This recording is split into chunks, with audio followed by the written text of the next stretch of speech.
विस्थापन या प्रतिस्थापन अभिक्रिया। उस अभिक्रिया को पढ़ने से पहले हमें आपको एक टेबल के बारे में जानकारी देना होगा। यह वही टेबल है जिसके बारे में आप जानकारी रखना चाहते हैं और इसको आपको याद रखना भी होगा, ठीक है। तभी आप जो है प्रतिस्थापन या विस्थापन अभिक्रिया समझ पाएंगे।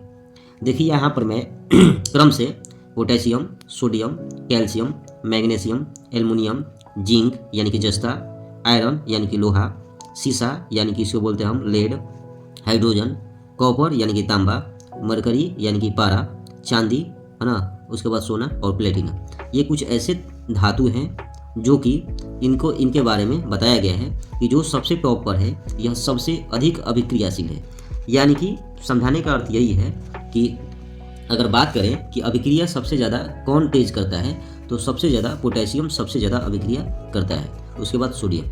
तो ये दोनों जो होते हैं सबसे अधिक अभिक्रियाशील तत्व होते हैं, जो कि यह किसी भी धातु या अधातु के साथ तुरंत ही अभिक्रिया कर लेते हैं। इसलिए पोटेशियम और सोडियम को किरोसिन तेल के डब्बे में रखा जाता है, नहीं तो ये हवा के संपर्क में आने पर क्या होता है, इसमें आग पकड़ लेती है ना। और उसके बाद जो आपको ये प्लेटिनम दिख रहा है, यह सबसे कम अभिक्रियाशील तत्व है। यानी कि ऊपर वाला नीचे वाले से अधिक अभिक्रियाशील होता है। यानी कि जैसे आप ऊपर से नीचे आएंगे तो उनकी पावर जो होती है घटती जाती है, और जैसे जैसे हम नीचे से ऊपर जाते हैं तो उनकी पावर क्या होती है, बढ़ती जाती है।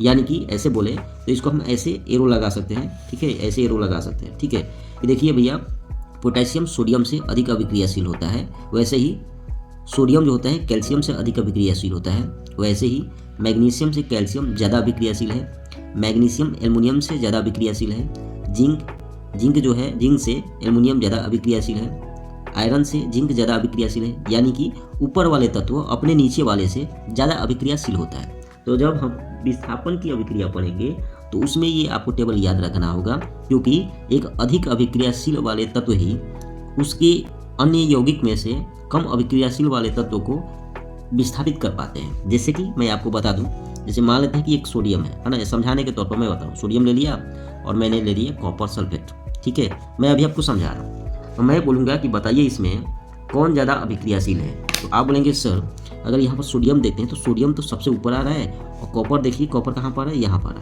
तो हम बोलेंगे कॉपर से जो है ना यह सोडियम अधिक अभिक्रियाशील है। तो इसका मतलब ये होगा कि जो ये सोडियम है ना, सोडियम कॉपर वाले को उसके यानी इसके यौगिक से हटा देगा। तो यहाँ से कॉपर के स्थान पर सोडियम आ जाएगा, तो यहाँ से बन जाएगा Na2SO4। अब भैया कॉपर को लात मार के बाहर निकाल देगा, क्योंकि ये क्या है, कम अभिक्रियाशील है।